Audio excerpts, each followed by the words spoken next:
I'm going to tell you guys, I've been in some Facebook groups this last week. There are some serious misinformation going around, and I want to set the record straight and help you see the possibilities there are with Pinterest and not make a mistake because you're listening to things that other people are saying because they have an agenda or they don't understand something or they've made a decision and they're trying to get other people to join them on Validation Island, that they made the right decision with what they decided to do. One of our kittens is going a little crazy outside. Okay, so for those of you guys who don't know me, I am Jennifer Priest, the founder here at Smart Creative Social, and I created the Smart Pin Pro program. And I teach business owners like you how to create a Pinterest traffic strategy. But that's just a piece of the business, right? That's not the whole thing. I've been a blogger for over 12 years. How long have I been? Oh my gosh, I've been a blogger for over 14 years. I've been selling online since 2001, which is so awesome, like crazy to even think it's been that long. Sold on Etsy, way back starting in 2007.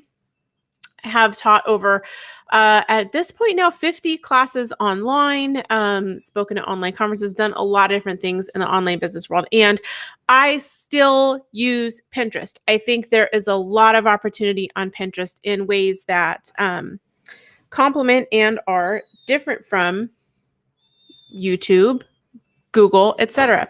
Sorry, our little kitten is going a little crazy outside, making a lot of noise. And I'm not quite sure why it's doing that. But I was going to try to let it inside a little bit. Man, that takes a little bit of the power away from my talk that I was doing. Okay, so I've got some notes that I want to look at while I am sharing this with you. So I want to talk about some, sorry, little kitty's going a little crazy.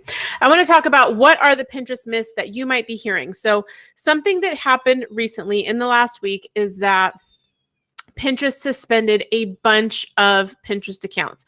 You might have had your account suspended, or at the very least, you've seen other people talking about this in Facebook groups. You've seen it, other people using it. I've seen other people using it in their marketing to try to sell their not Pinterest programs, which is a little bit frustrating. Let me just hold on just a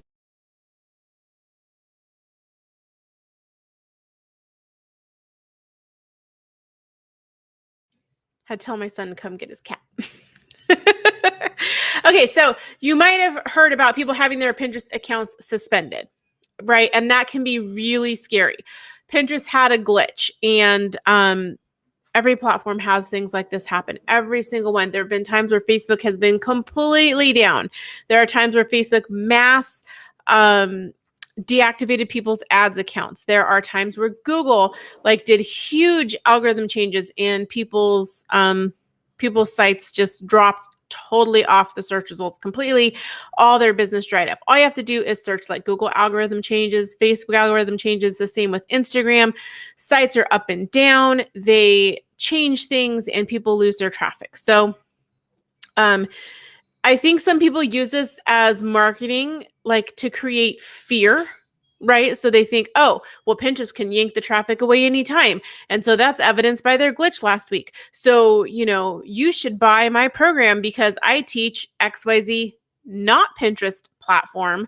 And it's all about, that's a sure thing. And it's it's not. Okay. It's capitalizing on fear. And it's all about false security. And this is like having a job. I know that you guys are all entrepreneurs. Otherwise, you wouldn't be here listening to this. And it's we know about the false security of having a job, right? I had friends that had careers with companies for decades. And then when the economic downturn happened in 2007, 2008, 2009, they lost their entire career to where they were just a couple years away from retiring. And now here we are over 10 years later, and they are still working, still trying to recover from all of that.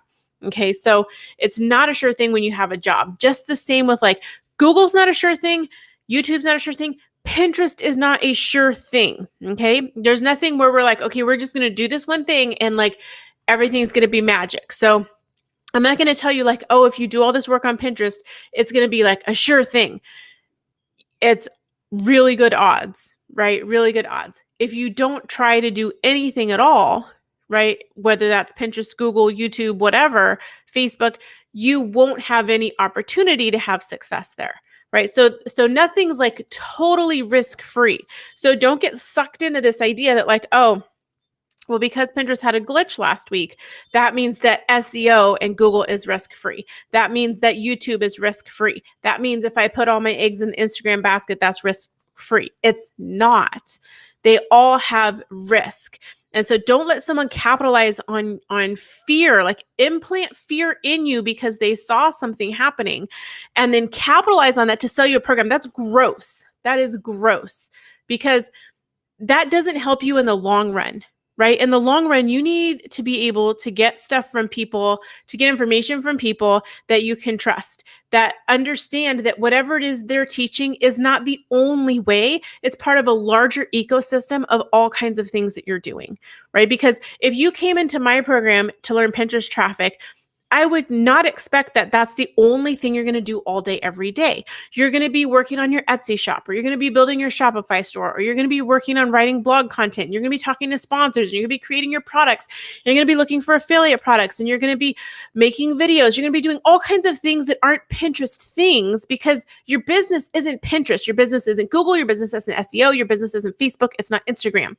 Your business is your business. And those things that we're teaching are pieces that plug into that help that larger thing become successful. But none of those things are a sure thing.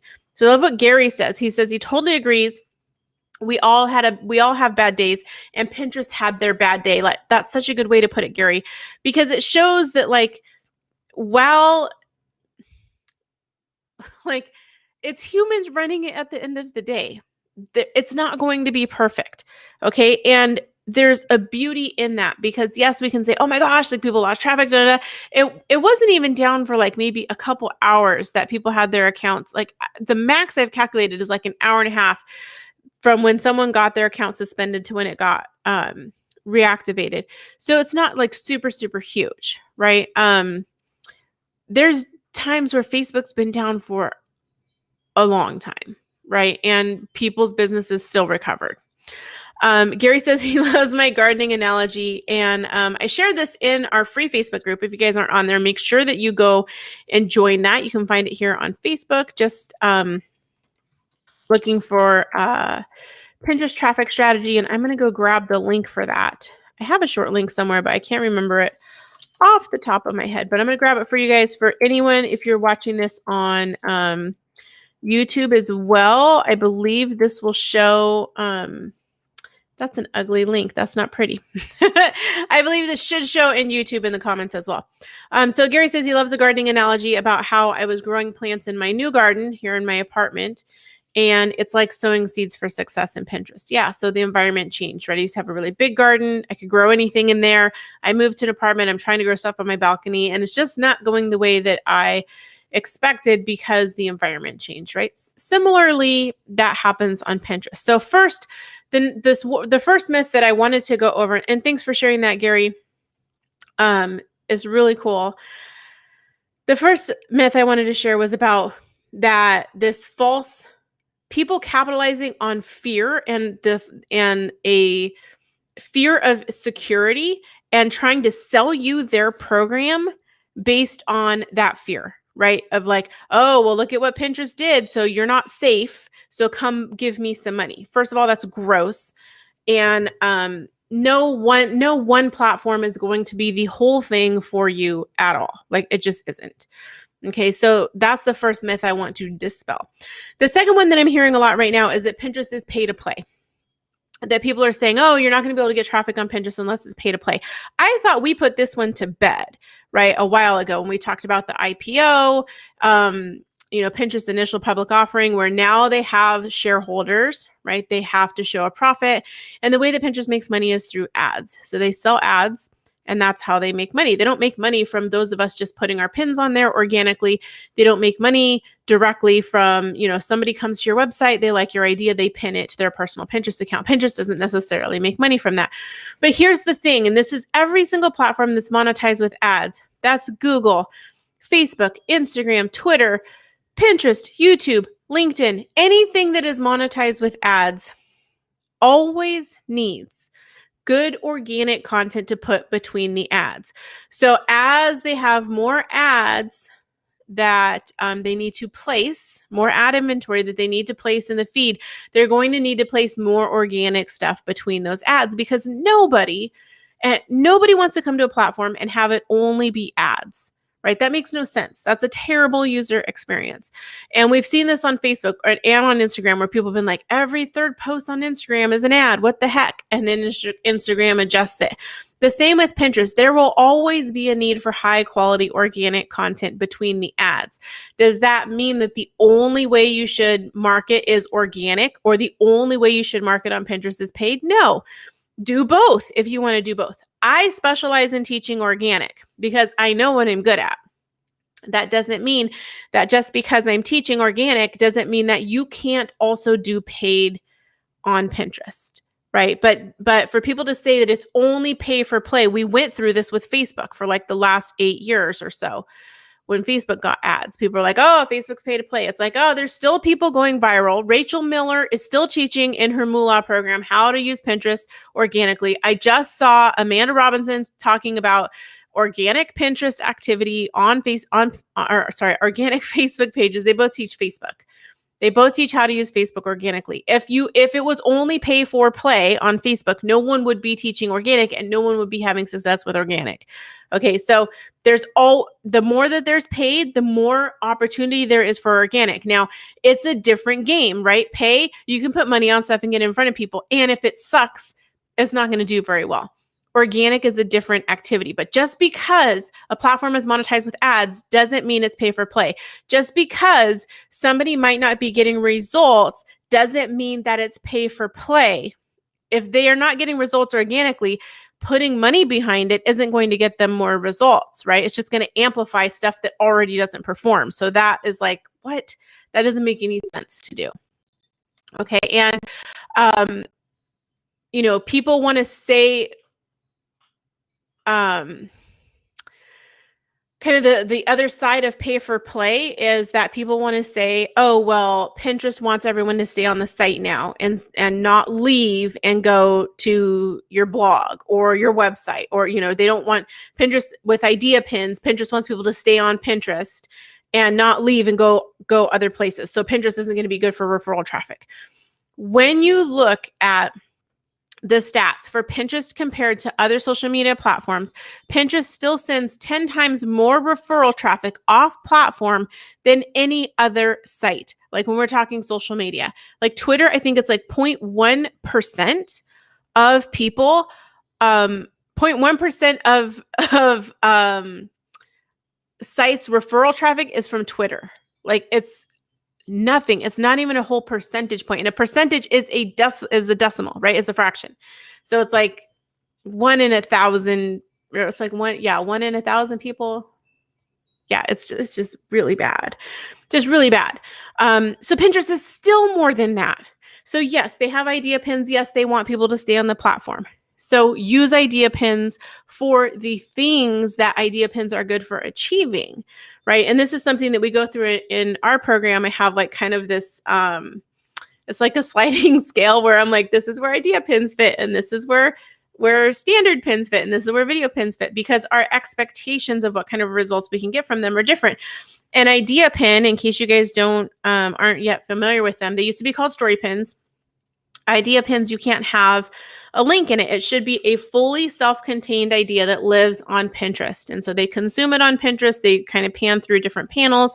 Your supply list is on there, or if it's a recipe, your ingredients are on there. And you show step-by-step how to do something, or maybe you show a bunch of different ideas, but it's all contained within Pinterest so that they don't have to leave the platform in order to have the information they need to take action. And so people are like, oh, well, because that one format of 3, right? Actually, there's 4 different formats. So that one format doesn't allow a link. Now people are like, oh, that means Pinterest wants everyone to stay on the platform. Pinterest is still a search engine. It still is in the business of sending referral traffic. So just because idea pins are there doesn't mean that you can't still get referral traffic. It just means now there's another thing that Pinterest wants to do. They're kind of like adding another facet to what they offer and who they are. Okay. So it's not a bad thing. It's unfamiliar. It's different. It might be like, you might be feeling a little resistance to like, why do they want me to make this? Like, I don't get traffic from it because we're so focused, especially if you're a blogger, you're so focused on traffic. And I'm in this boat too, that you're just like, why would I make content that doesn't link to anything? So then you have to ask yourself, why are you on Instagram at all? Because you only get one link on Instagram. And if you're like, well, I'm on Instagram because I have swipe up. I have swipe up and I don't really get hardly any traffic from that. Like when I look at the numbers, the traffic comes from Pinterest and Google, right? And then email, right? And then Instagram is like somewhere, I don't know, somewhere far in the back. So, you know, this idea that like, because Pinterest has introduced one format that doesn't link out, that now Pinterest isn't going to send referral traffic, even if Pinterest decreased referral traffic by 90%, right? And this is a hypothetical, it would still be more than probably Facebook, Instagram, and Twitter combined. So it's still more than what we're getting from anywhere else. Alyssa, thank you for, I hope I say your name right, Alyssa. It might be Elisa. Thank you for saying that. She says, I love your channel. Aw, thank you. That's awesome. She's watching over on YouTube. Gary's over on Facebook watching. So thank you guys for watching. And if you guys are watching this on replay, you can always leave a comment because I will respond. I get notifications and then I will respond even if it's a year from now. All right. So the other myth that I'm hearing a lot is that people are saying everyone is seeing huge drops in traffic impressions, et cetera, on Pinterest. And I saw a post in a Facebook group today that was like, if everyone is seeing this, then where's Pinterest sending all the traffic? And it's not that everyone is seeing that. It's like the people that tend to complain in a Facebook group, like most of the time, we're not going to post in a Facebook group. Guess what? My Pinterest traffic's doing amazing. Hey, everybody, come throw me a party, right? Like you're usually going to post in a Facebook group if you're having a problem. You're going to post in the community for memberships you're in. You're going to post in the community for courses you've bought when you have an issue. You're like, something's not going quite right. So I need some help. I need some support. So we're going to hear the negative. We're going to hear about the problems more than we hear about the successes. And the people that are having success aren't on Pinterest fiddle farting around in Facebook groups. I'm not saying that everyone's in Facebook group is fiddle farting around, but what I'm saying is just because like the Facebook group isn't really a sample size of everyone, because usually we're coming there because we are having a problem that we need help solving, or we are coming to complain, or we're doing that instead of working. And I will raise my hand because I do this all the time too. Like, how do I see this stuff in Facebook groups? Because I'm in there fiddle farting around and not working. Like, so I experience the same thing. So just because the people that we see talking about Pinterest are having a negative experience or having negative results or not getting the results that they want, doesn't mean that that's happening for everyone. That's just who we're hearing.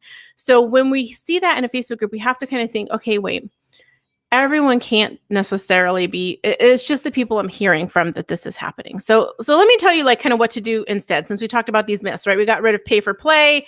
We got rid of the myth of, people thinking Pinterest only wants people to stay on the site, so they're never going to send any organic traffic. We got rid of the myth of everyone seeing negative results.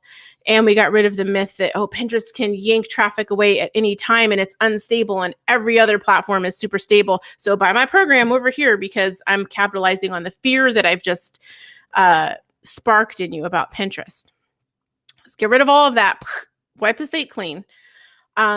And let's talk about what you can do instead. So number one, you can't get traffic if you don't do anything at all. It is not going to hurt your business to make some pins, spend a little bit of time optimizing them. I'm not talking about hours, I'm talking about minutes. Spend a little bit of time optimizing them and putting them on Pinterest, spending a little time optimizing your account. We have someone who, she just finished her second year in our program, and her business has graduated on, which I love when that happens, because that means that she knows what she's doing, right? She doesn't need support anymore. She has the framework. She knows what she's doing.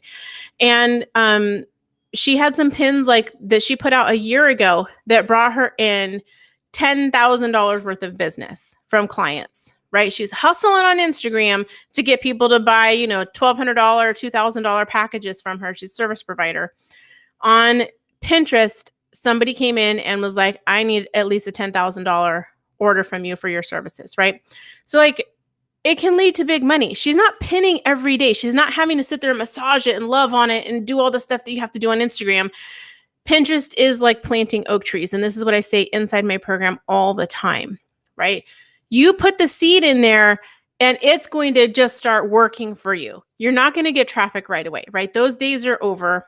It happens, but it's just not generally going to happen all the time, right? It used to be we could just put pins up and traffic would come and it was like super awesome. And that was great while it happened, but the environment has changed. But you put that pin on Pinterest, and from the minute it hits Pinterest, Pinterest starts gathering data about it. And so the longer it's on Pinterest, the more data Pinterest has about it. So the longer it's on, the more data. The longer it's on, the more data. And so it can't do anything but get better. The longer it is on there, the longer Pinterest is showing it to people and gathering data about how they interact with it, who's interacting with it, who's most responsive. Oh, this subset of people over here, they all have the label mushrooms on them. And so they're interested in mushrooms. And so that gives us some more information about, oh, this spaghetti sauce recipe must have something to do with mushrooms because all these mushroom people are responding. Like Pinterest is always gathering data. So you cannot go wrong by putting stuff on Pinterest. Like, can you do it wrong? Can you do it better than you were doing it, right? Like that's why you take a program. So you can learn how to optimize, how to put it, how to position it for the best performance. But you can't make a mistake by putting pins on Pinterest, right? Like the only thing that can happen from that is something good, right? Unless you're like spamming it, right? And that's a whole nother thing, but you can't get traffic if you do nothing. So if you fully write off Pinterest, you cannot get traffic from the 480 million people that are on Pinterest, right? You can get traffic from Google without having a sitemap, without submitting to Google Search Console. It may find you. It might be really hard for it to find you. Just the same as you can get traffic from Pinterest by other people pinning your stuff. That's like a lot of ifs. But you can't get traffic if you never put your pins on Pinterest, right? Like it's really hard. It's not going to hurt you to put pins on Pinterest. So the other thing is that here's the mistake that I see people making is they think that the full reward of being on Pinterest or Google or wherever, right? Facebook, we've seen this happen with Facebook, is the traffic alone. And back in 2003, I started doing email marketing. And in 2007, 2008, when Facebook started getting really big, everybody was like, email marketing, stupid, and they wrote it off. And this happened for about 3 or 4 years that people were like, email marketing's old, nobody's checking email, blah, blah, blah. I kept doing it. Well, then when Facebook started changing stuff, people were like, oh my gosh, you can't build your house on rented land. You got to build your email list, blah, blah, blah. But for those few years, they were getting all this traffic from Facebook and they weren't capitalizing on that traffic and continuing the conversation because they took it for granted that they would always get that traffic. And we've seen this happen with every platform. We were seeing it happen with Pinterest. They're like, well, I was getting 200,000 page views a month from Pinterest and now it's dried up to 40,000 and I don't know what to do. And my traffic's dead. Anytime that you're getting traffic, no matter where it's from, always capture it. There's this piece that's traffic, right? For the ROI. And then once they're on your site, there's this whole other huge piece that's the connection piece, right? This is the part where you get them on your email list. You give them a lead magnet. You continue the conversation. You pixel them and you send, or tag them and you hit them with ads on other platforms. You do retargeting. You continue the conversation. So the traffic is this little piece and then you didn't like do the rest of the job, right? It's like you built the foundation of the house and you put up the studs and the sticks, but you didn't finish the house. Right? It's the same idea. So traffic's a little piece. When they get to your site, how are you going to make the most of that person? Right? What are you going to do to continue the conversation? That's the big piece that I feel like people are missing because they're so focused on the traffic piece. And it's like, no. Traffic is like this lady that I work with who does Facebook ads. She's like, traffic's like you're going on your first date. Right? You don't ask them to marry you, but you want them to go on another date with you. So how do you do that? Well, you got to exchange numbers. You got to talk about that. Well, when you're blogging or you're selling online, right? They hit your site and then they bounce right off. That's bad, right? We don't want that to happen. So they hit your site and then what is the next step? Do they look at more pages? Do they get on your list? Do they follow you on Instagram? What is the next step? We need to make sure that's really clear, right? So even if Pinterest still sent, and this is something I said earlier, Even if Pinterest sends at least 10 times more referral traffic than the other social media platforms, right? Even if they cut it down by 90%, they still would send more traffic than the other platforms. So then how are you going to make sure that you're capitalizing on that? How are you going to make sure you're getting the most benefit out of that? Because it may go down, right? Like I was talking to one of my friends who is a long time blogger, long time online marketer, long time online business owner this morning. And we were talking about like, yeah, you could, 20 years ago, you could write an article about how to bake cupcakes and you'd be number one on Google, right? Because there was no competition, right? And now you're going to be like how to bake key lime keto cupcakes, and you might still have some competition. But like as more people are online, as people are more sophisticated, as marketing gets better and better, the ROI is going to get smaller and smaller and smaller. So it's more as the ROI gets smaller and smaller and smaller, right? It's more and more important to figure out how to continue the conversation with people once they get over to your site. And I'm saying to do this for all the search engines, including Pinterest. And this is the thing, is like a lot of people will say, oh, just do SEO because it's your sure thing, or ditch Pinterest and focus on YouTube instead because it's a sure thing. First of all, none of it's a sure thing. Okay. Second, do all of them. What do you have to lose by doing all of them? Nothing. Like, put a little bit of time here, a little bit of time there, a little bit of time there, right? A little time on Google, a little time on SEO for Google, a little time on YouTube, a little time on Pinterest. There's nothing wrong with doing that, right? I do that. A lot of people do that. Because it makes sense. Because if you're like, I have stuff that solves people's problems, I have the solution to their problems.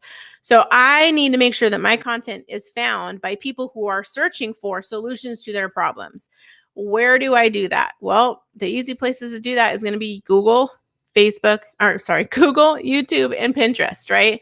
So I've never said, oh, just focus on Pinterest alone. Like I've always said, focus on Pinterest and SEO.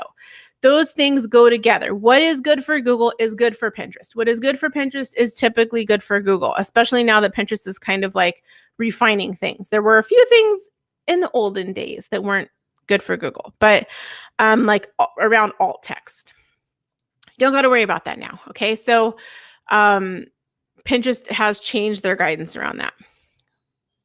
But there's nothing wrong with doing both or all three. Okay. So like if somebody's like, oh, don't do Pinterest, it's because they want you to buy their program, right? That's it.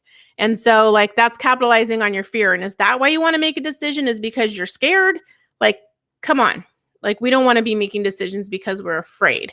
We want to make decisions from a place of power, from a place of strength, from a place of opportunity and optimism, because that's where we can take action. If we're scared, we can't take action. It's paralyzing, right? So like, that's just yucky.